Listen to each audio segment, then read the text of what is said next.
I want to begin by welcoming you all to the Montague Barker Lecture Series. I have one announcement, and that's for an in-house announcement for people here at OCMS. But if you plan to attend the lunch tomorrow, you need to sign up online or with Nikki and let her know so that you're on the rota for tomorrow. So do that by 4 o'clock today, and we will be all set. Our lecturer today is Terry Garde. And Terry did his PhD here with us at OCMS and did a significant research on the relationship of mining and Christian faith. And I remember years back when he walked into the building and he looked at me, he says, "I think what I want to do, you can't do." And he didn't tell me yet what he was doing. And he talked about how he'd gone to mining schools, but wanted to bring in the theological emphasis. And they said, "You can't do that here. You can study mining, but we can't do the other half." Then he went to theological schools and they said, "What? What does theology have to do with mining?" And so I looked at him, I said, "Terry, this is an exciting project. I think we need to go forward on this." And it has been. And it's been a journey for Terry, but also all of us as we've seen this very important subject matter addressed and looked at here at OCMS. And so it's with great honor and a privilege to introduce Terry Garde, who is our speaker today. Terry, over to you. And go ahead and share screen whenever you want. Okay, well, let's start with that almost immediately then. We'll go to share screen. We'll come here. I think we're on to share there. We got it from the beginning. Come on, come on. That's there. So it's There we go. It's in slide. All right, are we there now? Yep. Good. Well, as you've heard a moment ago, I finished my research here in 2020 for a thesis entitled "Mining God's Way Towards Mineral Resource Justice with Artisanal Gold Miners in East Africa." My presentation today is not based on massed evidence or experience, but as an interim response to two unexpected events: a trip to Zimbabwe in March and an invitation on my return by Dr. Behera to present this lecture. So thanks to OCMS very much for allowing me a chance to share where I'm at and where we are going to, we hope.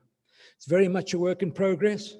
This is a situation report at the very beginning of a new mission, even before conducting a baseline survey of expectations. The title of my presentation now is Theological Education within a multifaceted mission to artisanal gold miners in Zimbabwe. And we will range from my findings during my research through some extracts in the literature to thoughts about the future. I should stress that I do not have all the answers, so feel free to note down your own suggestions on how we may be able to proceed, and I look forward to hearing from you in our discussions in the end. Over the next 50 minutes or so, we shall look at artisanal gold mining in general, 4 illegalities faced by miners, the story so far in Zimbabwe, the call or opportunity that's risen in Zimbabwe in a town called Kadoma, further challenges that we face in the situation, and only then will we turn to think about theological education within the proposed mission and how, who, where, and when we intend to use theological education within the mission. And finally, I'll conclude and hand it back to Tom. So let's see if we can make some progress now with pictures of artisanal mining. This is a very typical situation. An ordinary lady got a hoe and she's busy digging around the roots of a tree for gold in the soil. You can see that digging starts so simply, but it becomes quite a lot deeper over time.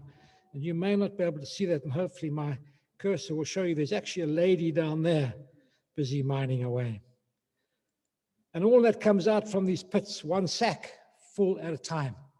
Now you can imagine how many sackloads have been moved just in this one pit alone. But it's solid hard work. It takes all day to mine and process just a sack full of ore. This is the situation photograph from the internet, just showing how widespread it can be. It's not a new phenomenon to Africa. You also have it in Brazil. A group of people called Gariamperos were the ones who were the first named artisanal miners. And there you can see the situation there. And then another photograph showing devastation in the Amazon from artisanal mining. And all the pictures so far have had to do with surface mining, but there is also underground mining. And this is a site where I spent many hours underground. And the difference is, you can see here, is the windlass that will be used to raise, for the people to climb down and then raise the ore up from underground. Those sacks will be attached to this windlass. The other thing that you should notice is the ubiquitous motorcycles. We will come back to those in a short time. Here's a close-up now of the shaft that I went under quite a lot of times when I was there. Again, you can see the windlass at the top and the rope going down that will bring up the sack load of ore. Here's a miner about to descend underground using a handheld torch attached to the side of his head with the elastic bands. And so it's as simple as that. You will see zero personal protective equipment, none whatsoever. Here's a generator that will be supplying energy to a pump. There's a black pipe will be attached to a pump underground, pumping the water out. And then sitting over here, this gentleman is the security guard. And his job is to make sure that nobody leaves the mine with their sack of ore without splitting the sack between their use and the use of the mine or shaft owner. And so the shaft owner gets a dividend from the day's mining, and that helps to pay for all the equipment that you can see here, including the electricity, the pumps, the diesel, and who knows what else. And then at night, this grill gets lowered to stop miners from illegally entering the mine in the evenings.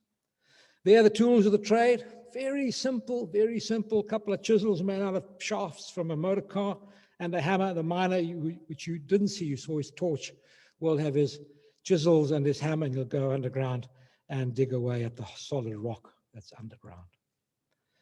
Here's a typical mining camp, and it's just crazy how many people and how many structures are here. But if you look very closely, you will see another windlass here. In other words, there's a shaft going underground in the middle of this shanty town. And I spent quite a lot of time wandering around this shanty town too, and have many more pictures than I can show you now. So that's a general overview of artisanal mining, the surface side of it, which is very simple, digging out the soils, and then the hard rock side of it when they go underground and chisel out the rocks. But just to know that things are not quite as simple as they might be. In almost every situation, artisanal miners face at least 4 illegalities, 4 things that are outlawed in their world.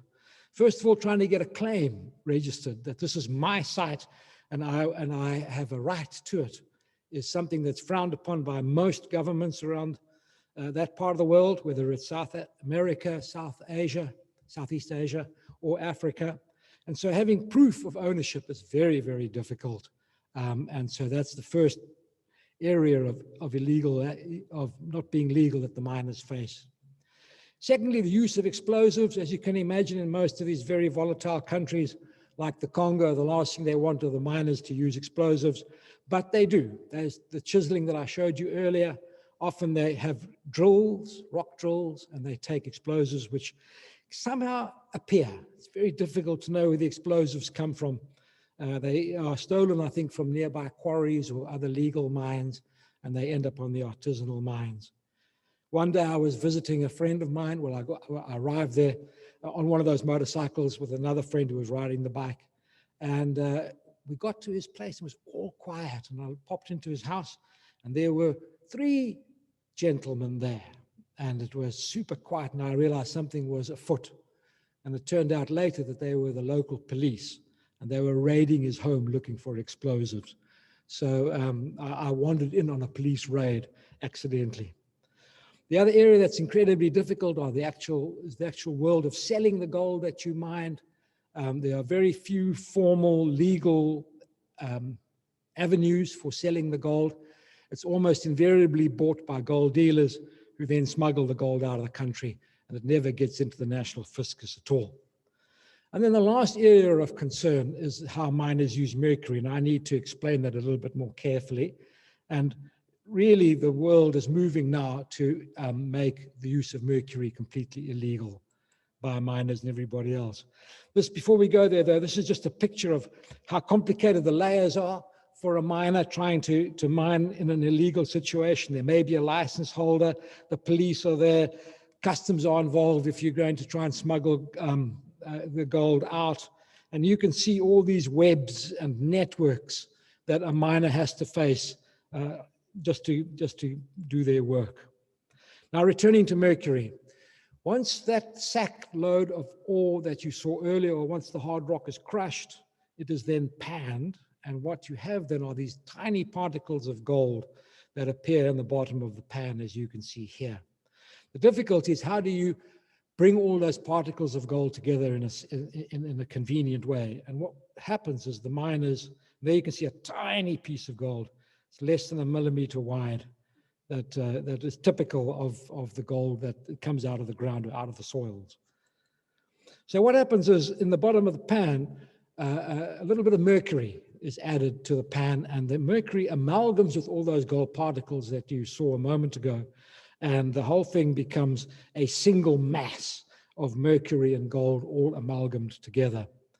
And then that is then squeezed through a cloth, and any free mercury comes out the other side of the cloth, and the mercury that's amalgamated with gold stays on this side. And you can see that this person has about a thumbnail size of mercury gold amalgam, and that's probably about 20 grams worth of gold on that, what the tip of your thumb would give you.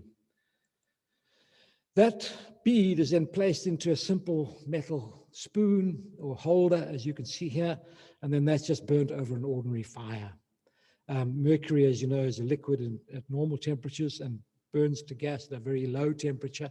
The temperature of any wood fire that you would light and burn is enough to evaporate the mercury from that bead. The mercury just goes into the atmosphere, and the tiny bead of gold remains at the bottom of the spoon, or that little cup that you can see. And that amalgam, that bead of gold is then sold to whoever is willing to buy it as it stands. In the meantime, the mercury has evaporated, and then it condenses again in the environment and lands anywhere where the people are on vegetation, in water courses or whatever. And that's the main reason why mercury is a great worry, is because of what it's doing ecologically around the world. It's believed at the moment about 2,000 tons of mercury is being used up every year by artisanal miners. And it's in very eco-sensitive areas like the Amazon Basin, like the Congo Basin, and around Southeast Asia. So it is of grave concern. While I was out there on one of my field trips, I did try and invent a simple alternative to that metal cup. Took a brake cylinder off a vehicle and the pipe that you can see there, and we played around with it and tried to come up with our own little mercury retort to try and see if we could come up with a local alternative using local bits and pieces. Moving on to Zimbabwe now, you can see that the whole world of artisanal mining is huge. It covers that everywhere on each side of the equator pretty much. And if you know where we're at right now, Zimbabwe is there. And you can see Zimbabwe's got one of the highest illegal gold mining operations. It's quite bad there. So here's Zimbabwe more close up. There's Harare, the capital. This is Kadoma Chikari, where I'm going to be talking about this in a lot more detail in a few minutes. And then within that area, there is this, it's known as a sort of golden triangle of Zimbabwe, where you've got Chikari there, Kadoma there, and Chigutu there. And that triangle, and you can see within 50 kilometers of Kadoma, this whole area is infested with artisanal gold miners. And that's a picture of gold mining centers in that area. So it is quite worrying what's going on in that part of Zimbabwe. Get back to my notes now. It's known in Zimbabwe as Chikorokozo or Makorokozo. and those are the people who are, that's the nickname for the people who are doing the mining. And that's not a complimentary term. It means wheeler dealers. It's, you know, it's indicative of people who are working on the side, working in kind of illegal situations. And it's now widespread throughout the nation. Numbers of people involved range from 700,000 to 3 times that estimate, over 2 million. It was also estimated in 2018 that 24 tons of gold, 24,000 kilograms of gold were produced by the sector, some reckoning this to be more than the gold produced by registered mining operations in Zimbabwe. Thirdly, it is believed that not more than half of that ever reaches the national fiscus. The rest is sold unofficially and smuggled out of the country, a loss of at least $1 billion a year to the national economy. And there are other issues, though, than financial accountability. The level of mercury is very difficult to estimate, but it has been suggested that Zimbabwe has some of the world's highest levels of mercury pollution and human exposure to its toxicity. Fatal accidents occurring to miners at work are consistently reported in the media. I get an alert every day on artisanal mining, and Zimbabwe and fatal accidents features very highly on those daily alerts. And from that, we can infer that the number of injuries is even far greater than the deaths. Thirdly, crime and criminality surrounding artisanal gold mining is well reported in the Zimbabwe media, even coining a new term, mashurugwi, to describe machete-wielding gangs who extort gold from miners through violence and murder. And finally, the environmental effects of uncontrolled mining, as you saw in the photographs earlier, in riverbeds and agricultural lands, is causing concern for the future of soils and farming in the rural areas where growing crops will remain in the longer term as a livelihood. It is not surprising then that initiatives for change have been requested. So about 140 kilometers southwest of the capital Harare is the town of Kadoma, which lies in the center of a gold mining and cotton growing area. On the outskirts of Kadoma is the presently dormant cotton training center. Let's see if I've got that as my next slide. Yeah, so here we have an aerial photograph. There's Kadoma there, that's the edge of the suburb. And here's the cotton training center, which is just on the very edge of the town of Kadoma. You can see it's surrounded by agricultural lands, and we'll look at that in a little bit more detail. We'll come back to that picture in a moment. And so it's dormant now, but in former times it was used for training cotton growing, and so the fields were used for cotton growing, and it's a very well-equipped training center, as I'll show you in a moment. All right, let's look at those then. So there you can see the buildings as they are. Then you can see on the inside of those buildings, there's a very good residential training model, people studying. There are the dormitories with beds. Now, I was there in March, and although I didn't take these particular photos, the situation is very much like these photos. I'd seen these photos before I went, and I was a bit skeptical. Were things in much worse shape than the photos? But in fact, they weren't. There's the kitchen and the catering facilities. And then finally there you can see the kitchen counter, and in the background you can see the table and chairs within the dining room. And so it's a very well-equipped training center, and is kind of standing, doing very little at the moment, if anything at all. Oh, and there's this farm workshop, which I thought was interesting, showing all the bits and pieces that they have available in the farm workshop. So here's a photograph then of my good self in March with some of the folk. That's the director to my left in the photograph. And then this man on the right is a local pastor by the name of Pardon Chingovo, and we'll be talking about theological education and pastors in a few minutes. And others were other people involved in artisanal gold mining in Zimbabwe, and who could become part of a core team that I'm going to be trying to establish there. Now, what's important for us and the Cotton Training Center is that there's been a very successful maize growing program in Zimbabwe called Fumvudza, or Foundations for Farming. And it was started by a man called Brian Oldreeve, and him and I were quite good mates in the early 2000s, and he originally coined the expression farming God's way, and hence I picked up on the name mining God's way. And Brian and I have remained reasonably close, living in Oxford and him living in Harare notwithstanding, over the last decade or two. And so I was very pleased to see him on my return to Zimbabwe in March. But the program he pioneered, Farming God's Way, has really taken off in Zimbabwe now, called Fumvudza, which means spring in Shona, or season of new growth. And it has pioneered wonderful improvements in the yields and management of small plots of maize, and has garnered a good reputation as a viable progress for change. I was put under immense pressure, as I mentioned a couple of weeks ago, on my return to Zimbabwe, that the Zimbabwe people are ready now for a mining God's way, equivalent of farming God's way. And so a similarly Christian-inspired approach to improving yields and management of artisanal gold mining could also be an agency for positive change. The trust, the Cotton Training Centers owned by a trust, and the lands have approached me to start a holistic program to train and equip the neighborhood miners, both training both in the center you've just seen pictures of, and on their mining sites that are around and inside that golden triangle I mentioned earlier, within a few kilometers of the training center. Our multifaceted mission to miners will start here, using the center as an enterprise development hub, and I'll talk about that in a few minutes, helping miners increase their yields and reduce mercury pollution. Miners are resistant to change and need to be convinced that change will benefit them. And we hope to demonstrate real improvements in their livelihood through using mobile technology, such as the one I'm going to show you in a few minutes. However, mechanical skills and business acumen are still not enough for our holistic vision, and we wish for a whole person approach to initiating sustainable change. And that then obviously now starts bringing us closer towards a Christian or a mission vision. But before we do that, I need to just mention a couple of further challenges within the sector. So on top of everything else we've been talking about, there's another layer of complexity when we talk about some of the beliefs and behaviors of the miners.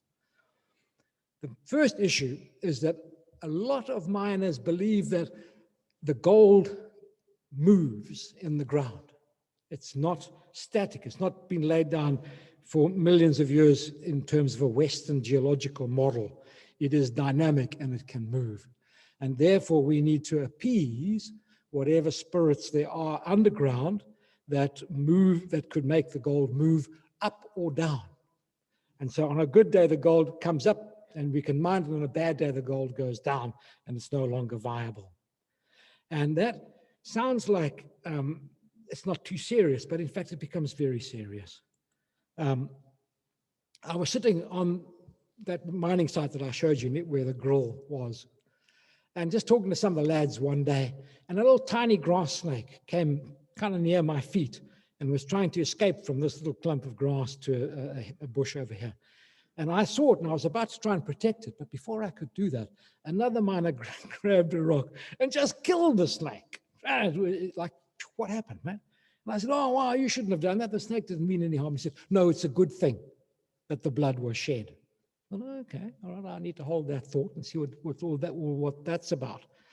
And later on, I learned that there is within some miners, there's a very strong reputation that if you want the gold to stay close to surface, blood should be shed. And so therefore, they're not too worried about accidents. If you cut your finger underground or you bash yourself or you get hurt underground, that's okay. It's a good thing to have a bit of blood on the mine. It's not really a problem. And that all, again, seems fairly naive or whatever you want to say, but it gets much worse than that. While I was doing my research and I was staying in a very near this building, a miner got completely drunk one night in the pub and disappeared, literally disappeared. The next day, his family couldn't find him, and things got increasingly stressed. And then it was believed that the owner of this pub, another miner, had murdered the drunken man. And his body was not to be found anywhere. Now, what's urban legend what's vigilantes, what's truth, I don't know. As a result, the story did not come into my thesis for these very clear reasons. But nevertheless, a very angry mob the next day went, and they claim, and I was told this was true, but I have no evidence, that they found the mutilated body of that gentleman in the pit latrine at the back of this building in this pub. And then the crowd went crazy and absolutely destroyed this property, as you can see. I went up and looked through the window. I didn't dare go in. Everything was shattered on the inside. Everything that you could imagine that could break was broken. And you can just see the level of devastation by the local people, believing that the owner of that pub had murdered somebody for ritual purposes.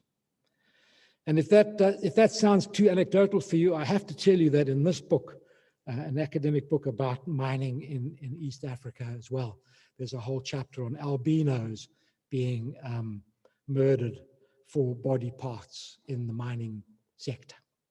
And so it's a very, very real and worrying dark side, as it were, to mining that we need to be aware of.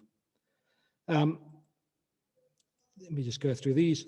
Safety underground is an issue, but again, there's a lot of fatalism with miners. Miners don't really want to be educated on safe things. They just believe that they'll be all right. I don't need health and safety clothing. I showed you earlier a picture of a miner not wearing any PPE. And then there's the typical slew of behaviors associated with windfall money.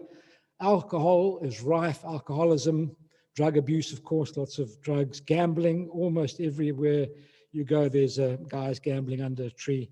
And of course, sex workers, another humorous story. On one of my other field trips, not the one where that other thing happened, I was staying in a hotel, which was a hotel by day, but turned out to be a brothel by night, which rather surprised me. I didn't realize that, but in the evenings, the place was just full of ladies coming in to earn money from the miners.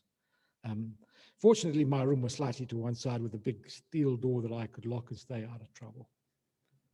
Then, of course, there's the whole question of greed. I've mentioned some of the problems in Zimbabwe with crimes and criminality, but I have another, I think, quite funny story. I was staying in a Catholic mission station for one of my field trips, and they were telling me that at some point in previous years, again, nothing verified, some miners had encountered some rather large nuggets of gold, and they didn't know what to do with it because these rumors go out very quickly when somebody finds gold. So they took the gold to this mission station, and the mission station had both priests and nuns staying in the convent part of the mission station. And they took the gold to the convent part and asked a couple of the nuns if they would look after the gold overnight, and the next day they could travel through to the nearby town and bank the gold. Apparently the nuns ran off with the gold in the middle of the night. Just disappeared. So I was told quite reliably. So yeah, gold does funny things to people. So yeah, the gold disappeared along with two nuns who never came back to the convent again, I believe. Yeah. Let's see what else I want. Oh, land use clashes. Although I haven't dwelled on this, this is one of the reasons why Fumvudza and the Cotton Training Center want me involved at the Cotton Training Center, is because of the land use clashes. There's huge problems now, as you saw from my very early slides, with people just digging holes anywhere, knocking down trees.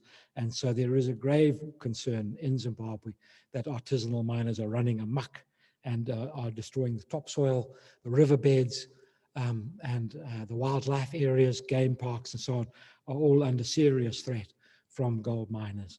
So that is a very real problem in Zimbabwe, and one of the reasons why they've asked me to get involved. Now, let's turn to some comments about theological education that I found in the literature. This book is published here. It's one of our books from Regnum Publishers. Very useful book. It's called a handbook, although I'm not sure why the word handbook. It's a bit heavy to be held in the hand, but who am I? I would have thought encyclopedia. But anyway, I'm going to quote a few extracts now from the Theological Education Handbook that I thought were useful for what I needed to do. Tharsis Gatwa worries that academically trained theologians and pastors are poorly equipped to handle issues such as, quote, climate change, exploitation and looting of natural resources, political and economic corruption, and ethno-political conflicts. To inform an African Christian worldview, theology, quote, must take into account areas such as social harmony and ethics. Clemens Makumire believes it is important to note that the controversy between theological education and environmental issues reflects shortcomings of fragmented higher education. Rogate Mshana asks, to what extent has theological education embraced economic, social, and ecological justice in its curriculum? The very issues I raised in my own thesis. He argues that theological education should be transformative, reminding people that at the heart of God's economy lies economic, social, and ecological justice for all. Love Motogorisai is clear. African theologians should study their Bibles by asking questions that underscore their circumstances, rooted in African culture, relevant to their communities. However, these people are not to approach community members as tabula rasa, but with the knowledge that the ordinary readers have their own ways of interpreting the Bible, so that theological educators need to be aware of the way people use the Bible. As Gatwa, I mentioned earlier, maintains, we need to recognize that training and formation in a context where the majority of the people are deprived of the basics requires from us a listening and sustaining ecclesiology. And finally, Alistair McGrath, in his book, The Future of Christianity, discusses academic theology and organic theology. It is the latter which he argues reconnects and discovers new experiences in worship and supports the worldviews of their communities. It is the organic theologians who are the activists, seeing their tasks as evangelistic, apologetic, and supportive within the community, understanding popular culture. He observes that much of Christianity in Africa has grown among the marginalized in society, including the poor, and follows a decentralized model led by Africans and preached by Africans. And so the impression that I got working through relevant papers and quotes in this book is that although the book itself is centering in on formal theological education in seminaries and the like, there is a cry throughout many of the papers, throughout many of the theologians who've contributed, that this is not enough. Theological education in formal seminaries is not enough. We need to reach the people. We need to address the issues that the people are facing. And so our proposed approach to theological education then must somehow be different. And there are 4 groups of people that we have identified involved in our proposed mission. Number 1, the miners themselves, discipling the miners. 2, equipment operators, people who can go out into those mines and operate equipment on behalf of the miners on a pay-per-use basis. Thirdly, equipment owners or entrepreneurs who can be based in development hubs and ensure that the equipment goes out, is decentralized and goes out to the mining sites. And then finally, pastors themselves, like the picture I showed you earlier of my friend Pardon Chingovo. So there's simply discipleship training required for miners, understanding the powers behind idols of silver and gold, understanding family responsibilities and so on.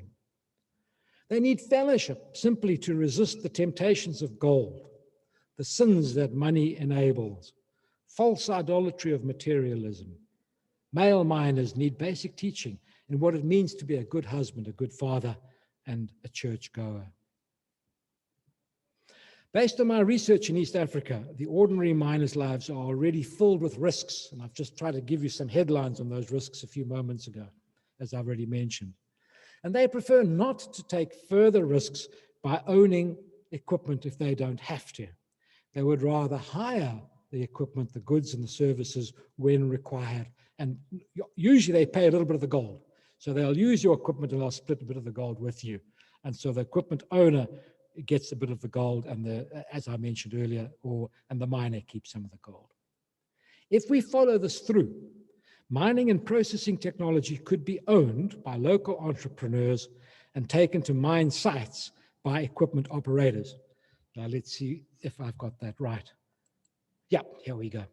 I mentioned the ubiquitous motorcycles earlier.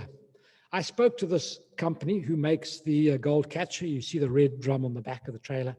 And I suggested to them that they mount their gold catcher onto a trailer that could be towed by a motorcycle. This was latter part of last year. And now they've done that. They've now taken this gold catcher and put it onto a trailer along with a pump. You can see there the equipment for driving it. And the whole idea is that this should be able to be towed by a motorcycle. Motorcycles are everywhere. You can build a trailer in the bush and maintain a trailer easily enough, but you do have to still buy the generator, the pumps, and the concentrator that you see in this particular picture. The word for these skilled small-scale equipment operators is juakali in Swahili. Those who know Swahili will know juakali. And they provide a wonderful function of keeping simple machinery moving. The good news is that out of listening while processing the ores for miners using our appropriate technology, the equipment operators can collaborate with them in finding and sharing appropriate Bible passages on an ad hoc basis. These operators, Christians, can provide on-site discipleship training while processing the mining ores. So what we see here is the guy on the motorbike that you see there is in fact very, if they're Christians, and a lot of them are, and we've interviewed a lot, we've talked to a lot of people, they would be very willing to be seen to be disciple makers, disciplers on the mining sites. And thirdly, we have the Christian entrepreneurs, the people who may own this equipment. Now, it may be that the motorcycle rider himself owns the equipment, that's up to him, but if not, it could be a third person in the loop, a Christian entrepreneur who could own the actual equipment and allow it to go out from a development center like the one we've looked at earlier on a daily basis, go out to the mine sites and come back again. And we would like these entrepreneurs to be properly trained in business skills and other things.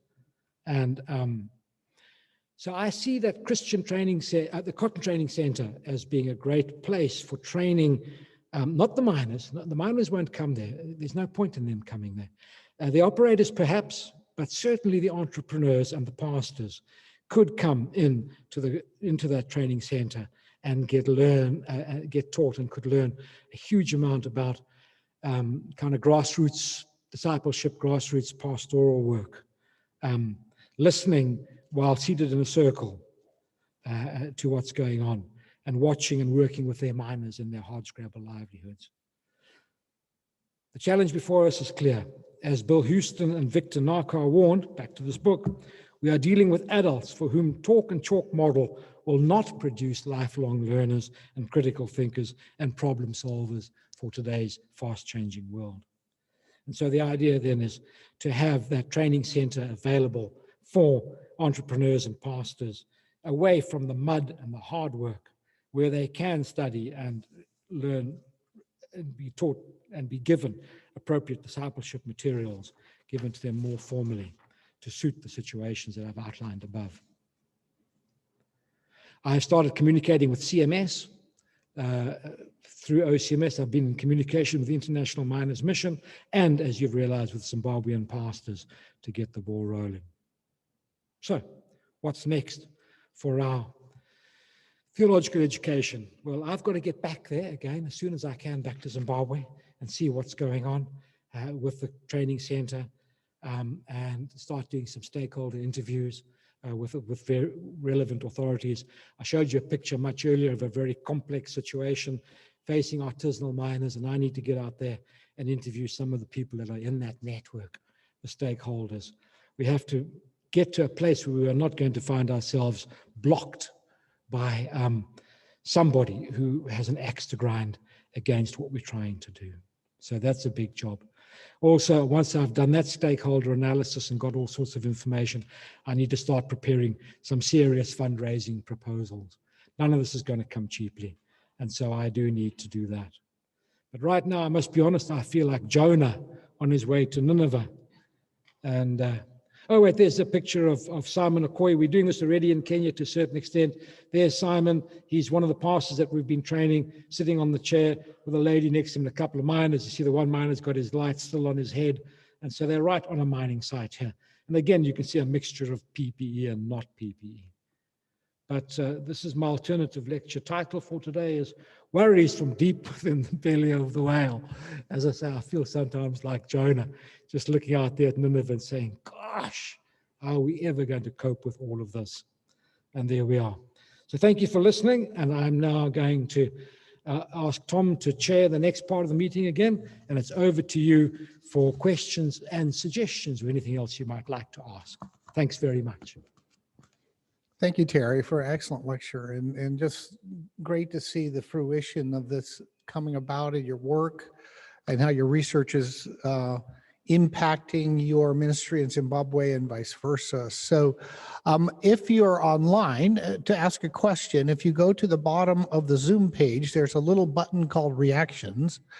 And if you click on that and then you says raise hand, if you raise your hand, then your hand will raise and I will see it and I will call on you to mute your microphone and then be able to ask a question. For those who are here in our audience, you can raise your hand also to ask Terry, and I will bring the mic to you so that the people online can hear you. And let me start. You know, I've followed this research for a long time, Terry, and my question for you is, you know, one of the big issues you brought up in your thesis was this kind of breakdown between the West and artisanal miners over the whole issue of fair trade mining. And that, as I remember, and forgive me if I get any of this wrong, part of the problem is that to do fair trade mining, you have to have people with degrees who know accounting, know how to do all the paperwork, all the kind of things that can then be supplied to a fair trade group to make sure you're crossing T's and dotting the I's so that they can validate you for fair trade mining. So my question is this, Terry, is there anything that you're doing in this ministry that's kind of beginning to close that gap? What was happening, let me just give a little bit further background. What was happening is most of these artisanal miners were going to go to the trouble of getting some educated guy from the city to come up and sit at a desk and do all that kind of thing. They had their own ways of dividing up what they brought up out of the ground, and they weren't about to adopt these methods from people way outside the mining community. So the question is anything happening on that front? In the immediate short term, no. Fair trade in Europe has kind of backed off completely from trying to issue fair trade permits to the gold mining sector. There is a fair trade organization in South America called the Alliance for Responsible Mining that is barreling ahead with this, and they are continuing to produce standards and policies for gold mining operations in South America to conform to. But the trouble with Africa is that the miners are much more atomized. They don't necessarily cooperate. And so they're a few steps behind being able to implement any of the things that fair trade would like. And the problem with fair trade that I identified was they wanted policies in place before production, whereas what we need is to get the gold being produced in a correct way, and then later on, move it up in towards fair trade. So we have destination fair trade is still part of our goal, but right now it's about simply getting the miners to work together, increase their yields, and let them see the advantages of cooperating rather than competing before trying to go into the fair trade system. Yeah.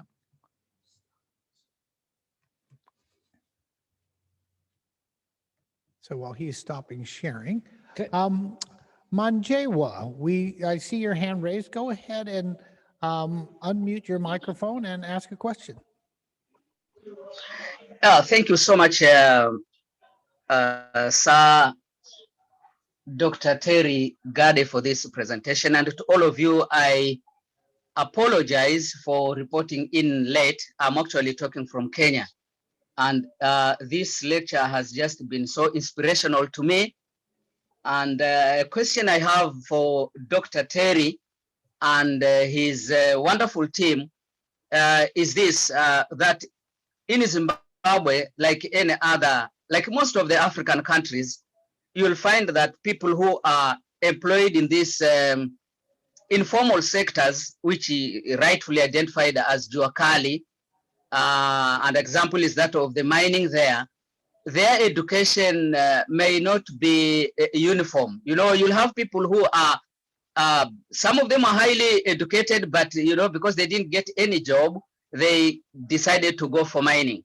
And then there are those who did not maybe finish even a class 7, so they don't even have a certificate. So as you are embarking on a theological education, which is a very important and interesting approach to this issue, are you having any plans on how to bring all these people who have varied experiences, varied levels of education to one level, so that when now you start imparting your training, they can at least respond in a way that you can evaluate them in a justified way, although maybe those who are highly trained, they may feel that they may be leading the lot. I don't know what kind of plans you have for that. Are you going to do some research to find out their levels of education and then find out how you can now bring them together, like designing a kind of a common certificate, which has like English, language for communication, and so on? Yeah, that's my question, and thank you. Thank you. I see it more as a suggestion than a question, so I appreciate that very much, because right now the answer is we haven't got as far as thinking about a kind of a minimum standard. At the moment, I'm going to rely on people like Simon Okoyo, who you saw in the photograph earlier, who's down in Migori, or Pastor Chingovo, who's in Kadoma, Zimbabwe, to recommend miners who they believe have got the ability to be trained in discipling others. And so certainly initially, for the first couple of years, it will be word of mouth. It will be by recommendations only. But you and I both know that there are churches and congregations all over these gold mining areas in every part of sub-Saharan Africa. And I don't think it'll be a problem to find willing Juakali who have got the right capacity to be trained. But certainly your question or your suggestion would be maybe later on we can establish some kind of a standard of minimum to get that organic theology or organic theologians moving. Thank you. So good to see you, Rosemary. Go ahead and ask your question. Thank you, Terry. Lovely to see you. A very simple question. We usually use the word artisan to mean somebody who is a skilled worker, as opposed to somebody who simply uses machines in a very basic way. Now, I think you're using the word in a different way, and I would be helped if you could explain to me how you come to call this group artisanal miners, because it sounds like the opposite of what I've always understood by an artisan. You're right, you're right. And it's used in the mining industry for the marginalized, for the very edges of mining. And so the final edge of miners are the artisanals.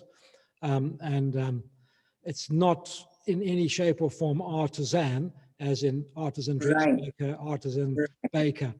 But hopefully we could get to the point through the school, if we get to the school going, that we could give these guys certificates of some kind, the miners I'm talking about now, and call them artisan miners. That would be first prize for me, to see the word shift from artisanal to artisan. Yeah. Thank you very much. Good. John Padwick, go ahead.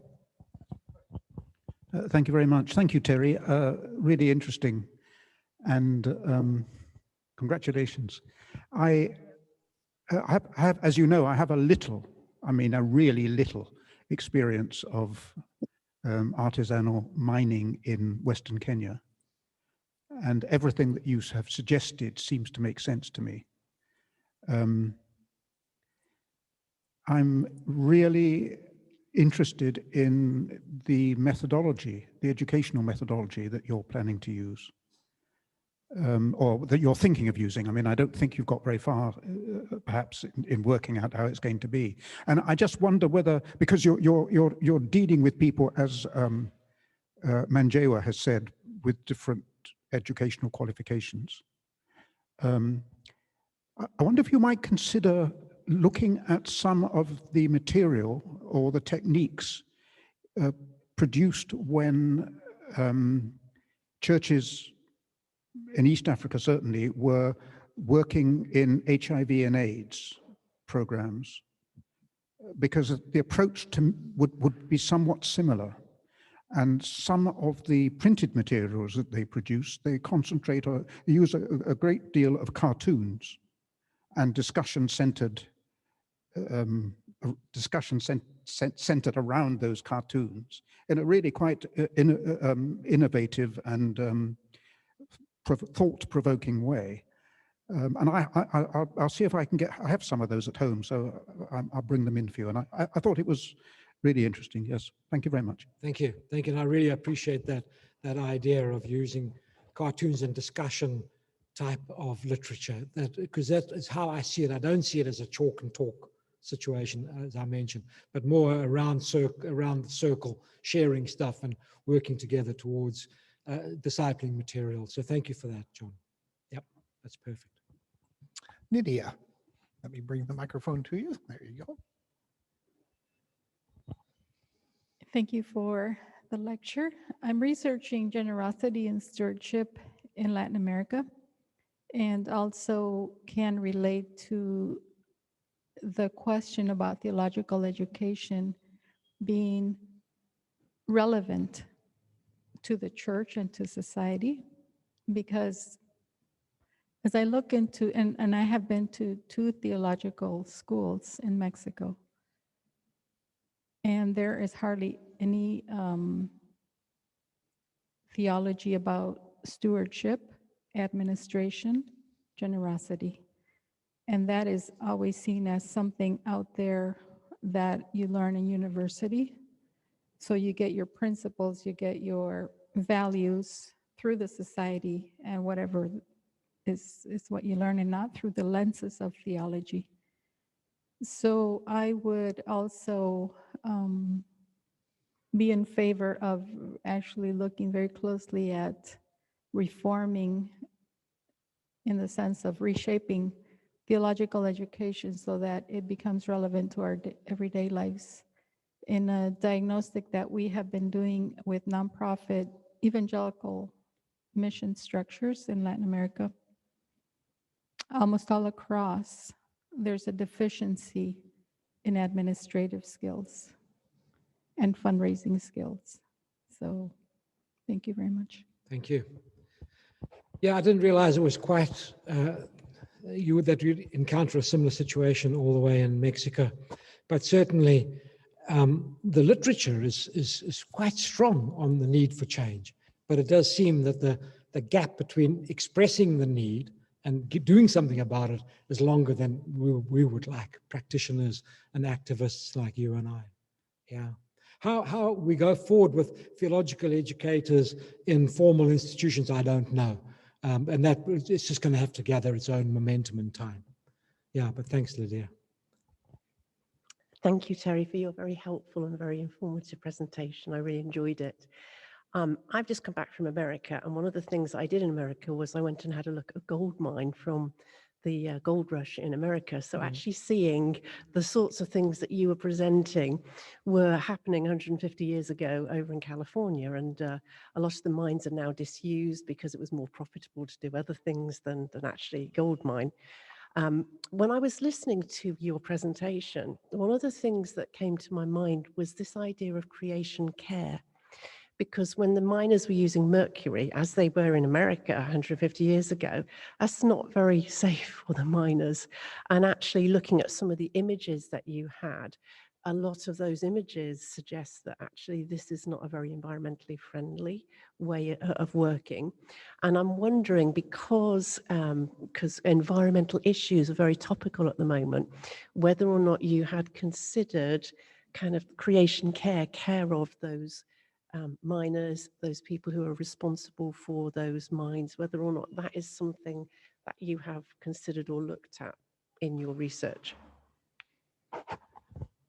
Directly, no, but indirectly, I was looking at how we could reduce the use of mercury. And I found that piece of equipment that I showed you a picture of called the gold catcher in Zimbabwe, and I took it up to East Africa and we did test work with it there.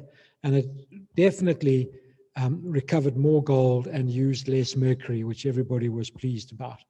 But it is a struggle with manufacturers of such equipment. They all want to be Elon Musk, I think, and be the richest man somewhere, rather than looking at it from a bottom-up approach. And so to get technology and equipment manufacturers to think along the lines of artisanal as opposed to artisan is a major upheaval. I've just not been able to do that yet.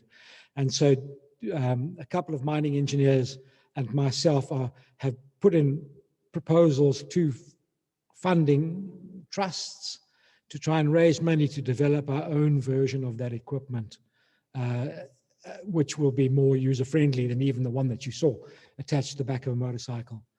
So that's one side of it. We are struggling to get manufacturers. And I think it's a case of, if we produce a working prototype, somebody might pick that up. But until we have a working prototype, it's not going to happen. And then the other thing is actually helping people who've been poisoned by mercury. It's amazing that I didn't find anyone anywhere who didn't know about the toxicity of mercury. Everyone has in their community, has down the road in the nearby town, somebody who's got the neurological poisoning of mercury, and they've got the shakes. They even got a nickname for them, Masheka Sheka. And so, it's complete. Everybody knows that mercury is absolutely poisonous, and especially to humans. But there's no alternatives that are being offered.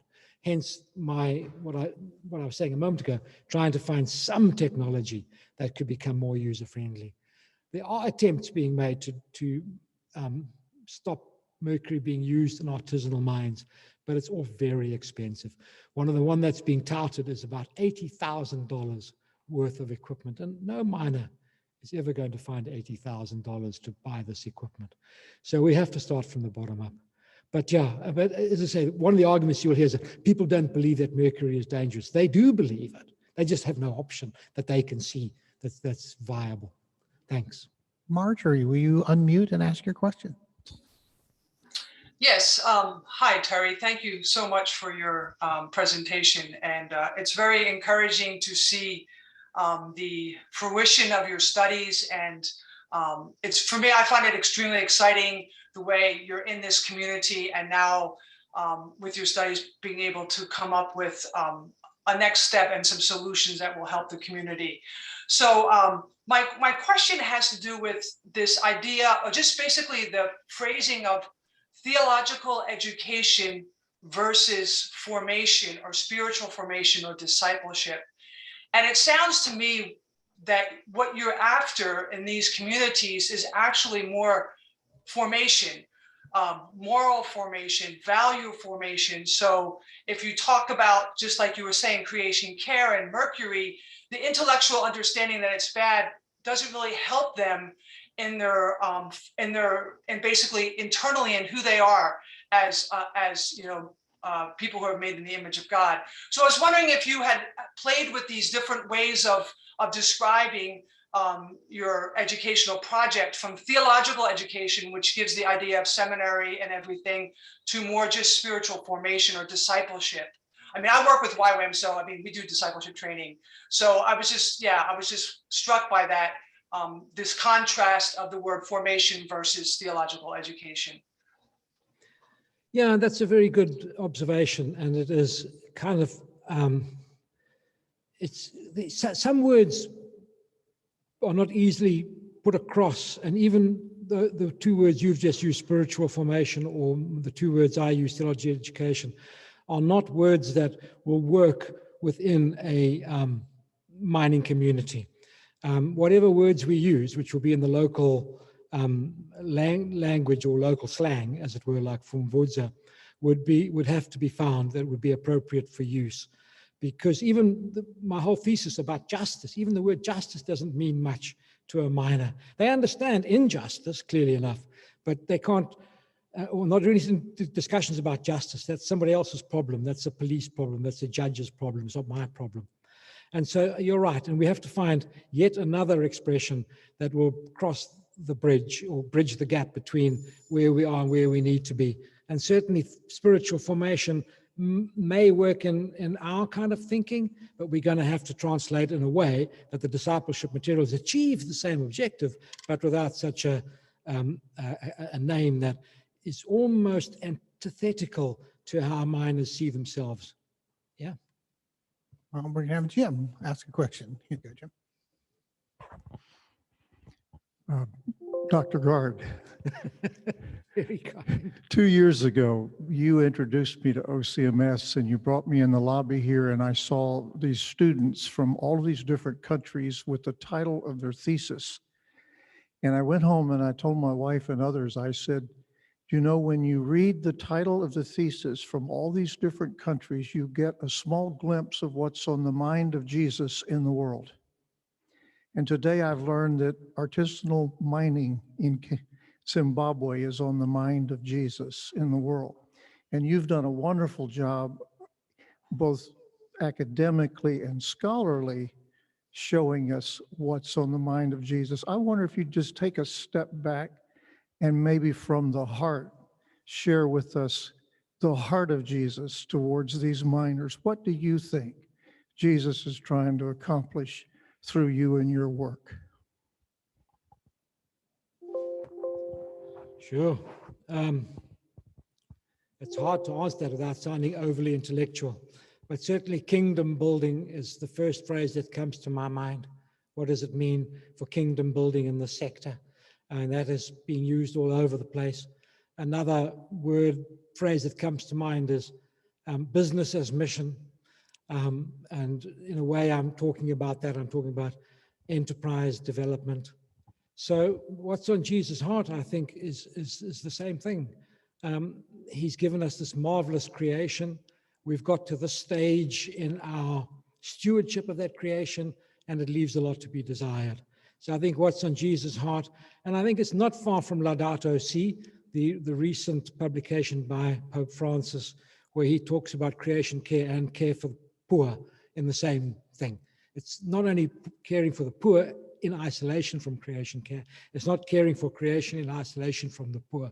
It's somehow combining both of these approaches in one holistic vision. And so I would say it's all about kingdom building or creation care, but creation in the bigger sense of the word, both people, finances, and livelihoods. Yeah, but it's hard to think of that quite any less than I've been able to express that right now. I need to think further on that. Thank you.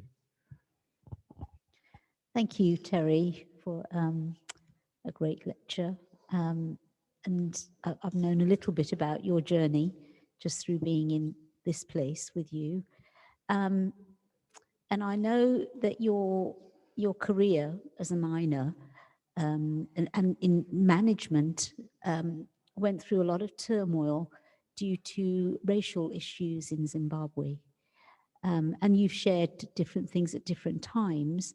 As you approach this aspect of your future now, how difficult is it to be, I mean, you're a native Zimbabwean, but how difficult is it to be, and pardon me saying this, but an old white man going in to teach young Black people how to do this mining and this theological education? How are you going to handle that? Good question. I like that. Yeah, the good news is that I don't actually have to be the front runner in any of this. There are huge layers of people that are interested in all of this, with whom I can sow the vision and have an influence. And certainly, once we've got something moving in Kadoma, at this training center. I was speaking to somebody in Zimbabwe recently. They want to duplicate this in 28 other different centers that they've identified in Zimbabwe, this whole Mining God's Way program. And so there's just no ways that I can sustain this or maintain this on my own. And that's why I talked about the core team that I showed you a picture of earlier. And it really, I've got to disseminate this as quickly as possible and retreat from the scene to a certain extent at age 70. I'm not sure I can go underground as often as I did even during my field work anymore. But yeah, no, you're right. And I've got to be careful. I've just got to be careful that the racial injustices that I suffered and the racial prejudice that I grew up with doesn't manifest itself. And I think that's part of my journey at OCMS has been taking the Terry Garde who arrived here 11 years ago and the Terry Garde that you see now. But again, it's time will tell. You know, it's the acid test that counts, not standing here. It's what happens in the bush at the time. And I have to be very careful of that. But certainly, and most of you have heard some of my testimony delivered here during chapel, is that OCMS has significantly changed my heart over the last 10 years, or being here has changed my heart, being in Oxford, being here. It's been a great growing, maturing experience for me and leaving some of that suffering behind, we hope. Yeah, thanks. Anne's comment and Marjorie's comment kind of sparked something off in my head that I just hadn't thought about. I grew up in gold country, Northern California, and it's a pretty rough and ready place. In fact, there's a village called Rough and Ready. And there's also a place called Paradise, but in the gold rush period, it was called Paradise. And Placerville, which is this lovely town, used to be Hangtown because that's where they hung the criminals. But one of the things is we've seen over time transformation in these areas. And I was thinking back even to where I worked in North Carolina. The church that I worked in, which is now a very well-heeled church in North Carolina and Durham, it began as a mission church. And it was primarily focused, it moved from First Presbyterian Church in the center of Durham to the periphery at that time to be near the mill workers. And North Carolina was going through this change where you had all these people from the hills of North Carolina that were coming down, and where they would set up their homes is along the creek bed. But the amount of disease and other issues that were coming on, and what that church did was to come alongside and to teach them, and also to provide areas of being able to provide hygiene and sanitation and just be there. And there was a close enough connection that they were able to communicate. Now, these people were largely now beginning to be store owners and that kind of thing in terms of the church, but that had a tremendous effect. And that the mill workers then formed their own church, which is now Blacknell Presbyterian Church. So is there anything in this that is working with the local churches in order to come on in and offer an alternative to Rough and Ready? The churches, as I've indicated earlier, tend to see themselves as providing sermons and a place for people to go to on a Sunday and related activities. There is still the gap between the church as a place you go to worship on a Sunday and the church going out into the community the rest of the week. Simon Okoye, whose picture you saw earlier, is one of those men who's willing to go out there and walk through the mud on a daily basis, and that's a good thing. But it's got to take its time. It's not happening now. The churches are not directly involved, partly because of the NGO influence. The trouble with Africa at the moment is that there's so much money poured into the NGO sector that the NGOs tend to step up and do this sort of thing, running the AIDS clinics we heard about earlier and so on, rather than the local churches. And so it's a timing thing, I think. It's not without hope, but it's just not going to happen in the immediate future that we'll see churches having a economic, social, and ecological role within their communities as a standard practice. Yeah. Thank you. This has been great for me. How integrated are the miners with their families? I mean, and are the families on site, as it were, you know, all very close to the mines, or are these miners sort of traveling from elsewhere, staying on the mine for a period, then going back home, so that there's a real dislocation in terms of the community? Tim, they're almost invariably living right there. And the mines are often being dug in people's backyards. And so it's all on top of each other. The homes, the communities, the housing, the roads are being eaten away by the miners. And so no, there's no distancing between the miners on their mines and their local communities. However, because gold is such a lure, lots of urban people will come out to the mining areas and mine, leaving their families behind in the urban centers in the hope of getting rich quick from the gold, which again takes us back to California and the gold rush. But for the local people, it's all right on top of each other.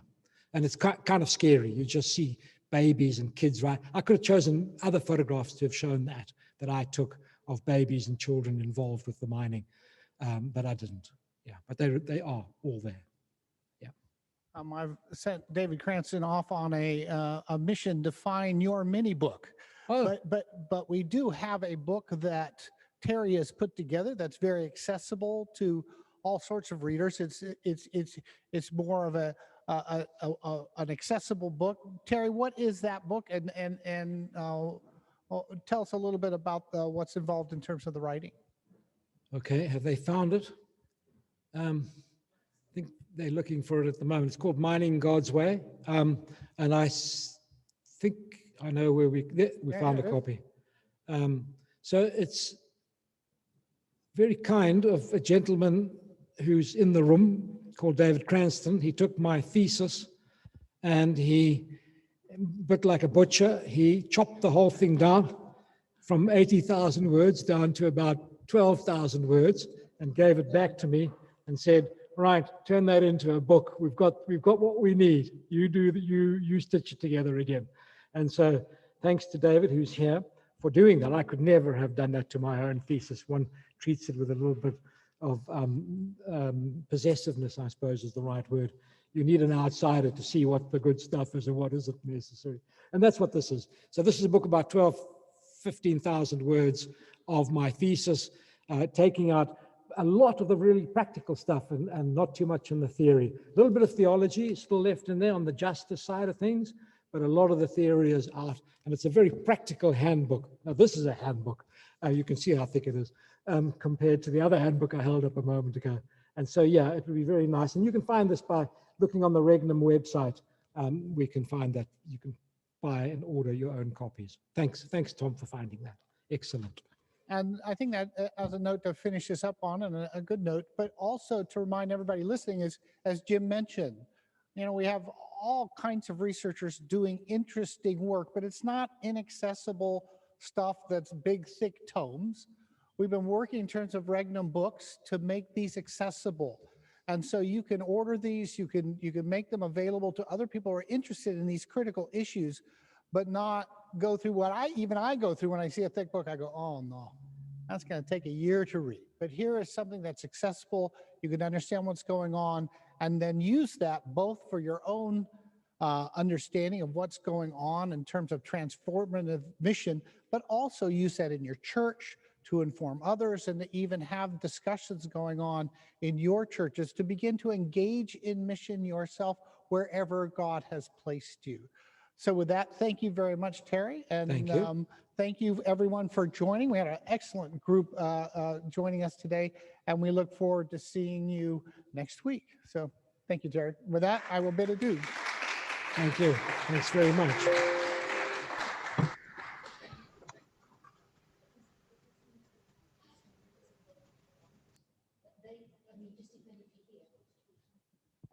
If you've checked your email today, there's an email from Rachel about the students' Zoom call. So if you want to hop on that, we'll be doing, Matt and I are going to be talking about our Mach Viva experience today.